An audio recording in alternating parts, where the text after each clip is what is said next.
Welcome to the first day of Dr. Carbles is Losing His Marbles by Dan Gutman. This is a My School book, My Weird School book. It's number 19. Here's the table of contents. Some pictures. And here is chapter 1. Squanto and Pocahontas. My name is AJ and I hate school. Do you know that what the only good part of school is? The end of it, at 3 o'clock, when we get to go home. But at the end of school this one day in November, we weren't allowed to go home at 3. The school secretary, Mrs. Patty, made an announcement that everybody had to go to the all-purpose room. That's a room we use for all purposes, so it has the perfect name. Bummer in the summer. So we were sitting there, bored out of our minds, when suddenly 2 American Indians came running down the aisle. They were wearing feathers and headdresses. They jumped onto the stage, whooping and hollering. But they couldn't fool us. We knew exactly who they were. It's Mrs. Rupee, yelled my friend Michael, who never ties his shoes. Mrs. Rupee is our librarian.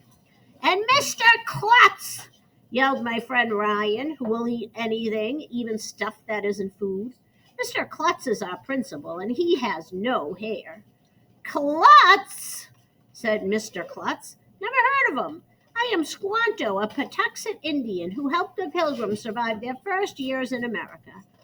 And I am Pocahontas, said Mrs. Rupee. I helped the English colonists when they arrived in Virginia in 1607. Mrs. Rupee always dresses up like somebody else. She never admits she's the librarian. Mrs. Rupee is loopy. Thanksgiving is coming up, said Mr. Klutz. To celebrate, we want to introduce you to a friend of ours. They went behind the curtain, and you'll never believe in 1,100 years who they brought on stage with them. I'm not going to tell you.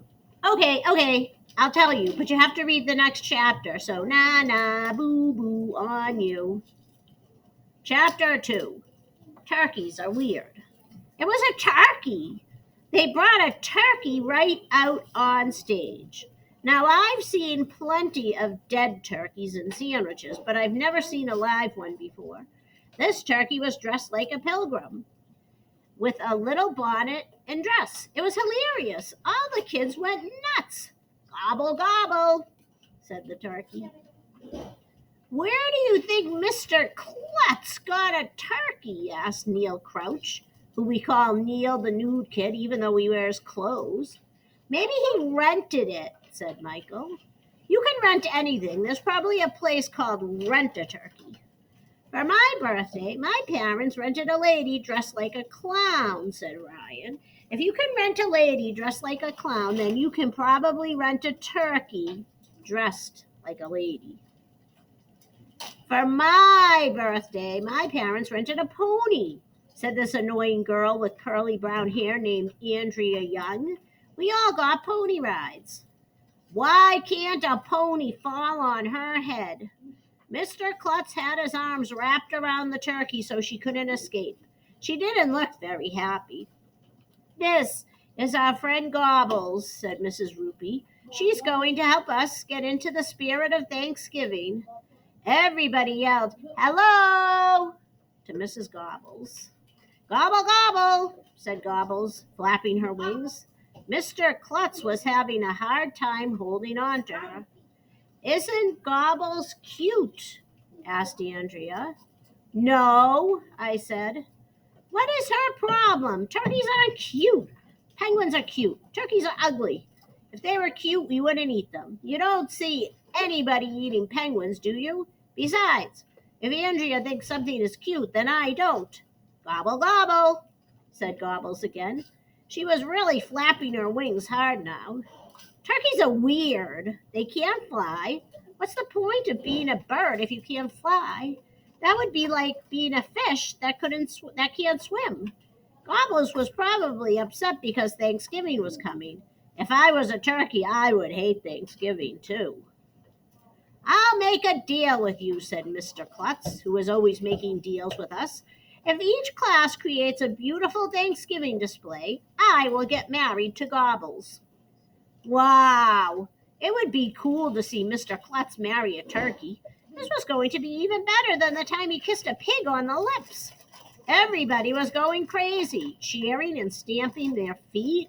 Gobbles didn't seem to like all that noise. She started gobbling really loud. Then she freaked out and broke away from Mr. Klutz.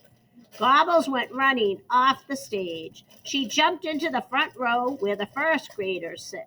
The first graders freaked out, shrieking and crying and running away. Then everybody started freaking out. Run for your lives! Shouted Neil the nude kid. There's a wild turkey on the loose. All the kids were screaming and running and crashing into each other. You should have been there, and you'll never believe who came into the all-purpose room at that very moment. It was Dr. Carbles, the president of the Board of Education. I always thought Mr. Klutz was important, like he was the king of the school, but if Mr. Klutz is like the king of the school, then Dr. Carbles is like the king of the world. He probably sits on a throne and has servants fan him with big feathers. I saw that in a movie once. Klutz! He hollered. What's the meaning of this? Why is it that every time I come to this school, you're in some weird costume and the students are running around like lunatics? It's just a little discipline problem, sir, Mr. Klutz said as he chased Gobbles around. I'm going to put Gobbles in detention. Don't you have any sense, Klutz? Shouted Dr. Carbles. We have enough discipline problems with the children. Why would you bring a turkey to school? To marry it, somebody said. That's when Gobbles went berserk. She crashed into Dr. Carbles and knocked him down. That's it, Klutz! Dr. Carbles yelled. You're fired! Come back tomorrow to hear the next chapter. Bye.